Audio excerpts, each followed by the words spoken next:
माँ चली अमेरिका। निधि का नेचर बचपन से ही शर्मिला था। वो ना ज्यादा लोगों से बात करना पसंद करती और ना ही ज्यादा मिलना जुलना। निधि, ये पैसे ले जरा और बाजार से चीनी तो ले आ। नहीं माँ, मैं नहीं जाऊंगी, मुझे शर्म आती है, आप ही चले जाओ ना। अरे पता नहीं क्या करेगी ये लड़की, जीवन में कभी कुछ किया ही नहीं सिवाय पढ़ाई और घर के कामों के। इसकी शादी भी आसपास ही कहीं करवा दो, दूर जाकर इसका गुजारा कैसे होगा। निधि सुनती सबकी, समझती भी, लेकिन चुप करके रह जाती। एक दिन पिता के दोस्त अपने परिवार के साथ निधि के घर खाने पर आते हैं। उनकी बेटी बहुत ही स्मार्ट होती है। निधि बेटा, वीणा के साथ बात करो, देखो अंकल की बेटी भी आई है उनके साथ। निधि वीणा के साथ वहीं बैठ जाती है। चलो ना अंदर चलते हैं, यहाँ कहाँ बड़े लोगों के बीच बैठे। निधि माँ की तरफ देखती है और अंदर चली जाती है। वैसे मैंने ना अपना चैनल खोला है, तुम सब्सक्राइब करना उसमें। मैं ना ब्यूटी और फैशन की बात करती हूँ, ये देखो। ओह, इतने सारे लोगों के सामने तुम कैसे इतना बोल लेती हो? मुझे तो बहुत शर्म आती है। अरे शर्म कैसी? खैर, सीधी सादी सी निधि, उसकी शादी हो जाती है राकेश से। राकेश एक स्मार्ट लड़का था, उसे घूमना फिरना पसंद था, लेकिन निधि का शर्मिला व्यवहार वो समझ जाता है। अरे निधि, घर से बाहर क्यों नहीं निकलती? लोगों से मिला जुला करो, तभी तो पता चलेगा ना कि दुनिया कैसी है। क्या करना है पता करके? शादी से पहले पापा और अब आप। ठीक है ना, मुझे ज्यादा दुनियादारी में नहीं पड़ना। निधि की जिंदगी ठीक ठाक चल रही थी। उसके 2 लड़के होते हैं, दोनों को वो पढ़ाती लिखाती, उनका ख्याल रखती। निधि, 25 साल हो गए शादी को, दोनों बच्चे सेटल हैं। हम लोगों ने शहर में 2 मकान भी ले लिए। दोनों की शादी वक्त का पता ही नहीं चला कैसे उड़ गया। हाँ ये तो है, मैं खुश हूँ। जिम्मेदारियाँ आती रही, मैं निभाती रही, और क्या चाहिए। देखो, मैंने सोचा है कि अब हम लोग अमेरिका जाकर रहेंगे। यहाँ की जिंदगी तो जी ली, वैसे मुझे वहाँ बहुत अच्छी नौकरी मिल रही है। मैं कैसे चलूंगी, मुझे वहाँ का कुछ नहीं पता। आप तो जानते हैं ना कि मैं घर से बाहर ही कम निकलती हूँ। अरे तो क्या हुआ, वहाँ भी घर में ही रहना है ना, मैं हूँ ना, नौकरी करूँगा। निधि मान जाती है और पति के साथ अमेरिका चली जाती है। वाह, तुम्हारी बहू को बच्चा होने वाला है, तो क्या तुम 2 महीने के लिए यहाँ आ सकती हो? मुझे तुम्हारी बहुत जरूरत है, मैं टिकट भेज देता हूँ। हाँ हाँ, ये तो बहुत खुशी की बात है। मेरा भी मन सबसे मिलने का कर रहा था, पर क्या माँ पर? अब मैं आऊंगी कैसे? पापा से बात करती हूँ। देखो माँ, प्लीज बहाना मत बनाना, तुम जानती हो ना इस वक्त में मैं किसी पर भरोसा नहीं कर सकता हूँ। निधि पति को सारी बात बताती है। क्या आप भी चलेंगे? निधि, आने जाने में बड़ा खर्च हो जाएगा, ऊपर से मुझे यहाँ छुट्टी नहीं मिलेगी। बहू पर वक्त ऐसा है कि तुमको तो जाना ही पड़ेगा। मैं अकेले दुकान तक तो नहीं जा पाती, इतनी दूर भारत कैसे जाऊंगी, मुझसे नहीं होगा।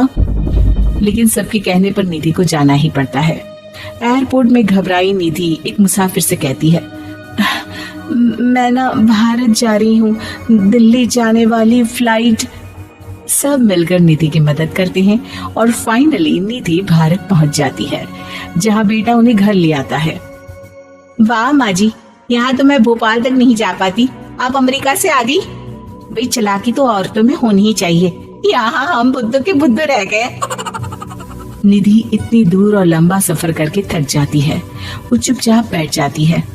बैठना नहीं है माँ जी, बच्चा बच्चा पकड़ना है, ये लीजिए। और हाँ, घर का काम तो मैं करूंगी नहीं, जानती है ना शरीर कच्चा सा है, तो मुन्ने को सुलाकर कुछ बना लीजिएगा। निधि को बहू का व्यवहार बहुत बुरा लगता है। जैसी भी थी, पिता और पति की हमेशा लाडली रही थी निधि। निधि बेटी की तरफ देखती है।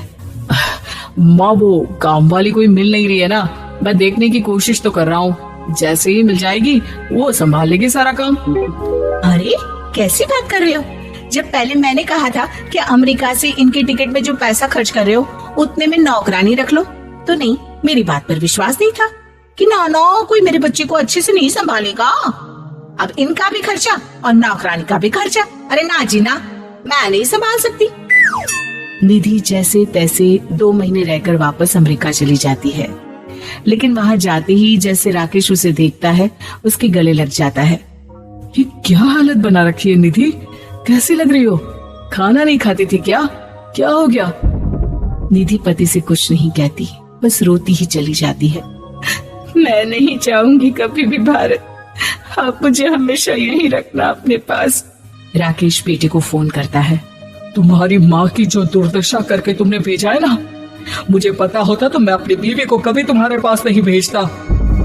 पापा, आप तो रीना का नेचर जानते हैं ना, वो माँ पर हावी रहती थी। अब मैं तो ऑफिस चला जाता था, वो माँ पर जुल्म करती है और माँ भी इतनी सीधी है कि चुपचाप सहती रही। मुझे माफ कर दीजिए पिताजी। खैर, राकेश कहता भी क्या, प्यार दुलार के साथ अपनी निधि को संभालने में लग जाता है। लेकिन कहते ना, वक्त हमेशा एक सा नहीं रहता। अमेरिका में ही राकेश की मृत्यु हो जाती है और निधि अकेली रह जाती है। बड़ा बेटा कहता है, माँ भारत चलो ना, हम लोग साथ रहेंगे। निधि को जैसे ही वो सब सीन्स याद आते हैं वो परेशान हो जाती है। समझ में नहीं आता कि पति के बिना अब जीवन कैसे चलाएगी। मैंने सारा जीवन घर का काम किया, घर देखा और जिंदगी चलाई, लेकिन जिस घर में रही सबने प्यार दिया, मैं वहां नहीं जाना चाहती। तभी राकेश जिस कंपनी में काम करता था उसका मालिक निधि के घर आता है। वो भी भारतीय ही होता है। दीदी, राकेश ने आपके बारे में बताया था। जब से आप भारत से लौटी थी उसे आपकी बहुत चिंता रहती थी, इसलिए उसने मुझसे कहा था कि कभी अगर वो ना रहे तो मैं आपको ये पैसे दे दूं। और हाँ, हम लोगों की कंपनी में आपके लिए नौकरी भी है।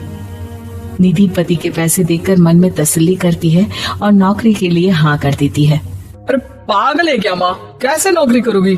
ये अमेरिका है, दिल्ली नहीं। वहाँ तो तुम घर से निकल भी नहीं पाती थी, यहाँ कैसे? मेरे पति, मेरे पिता मुझे खुश देखना चाहते थे। वो लोग जब तक थे मुझे किसी चीज के लिए ना फोर्स किया, ना कभी कमी होने दी। पर अब मुझे जीवन जीने के लिए घर से निकलना ही होगा। बेटा, तुम तो अगली फ्लाइट से भारत लौट जाओ, मैं यहीं खुश हूँ।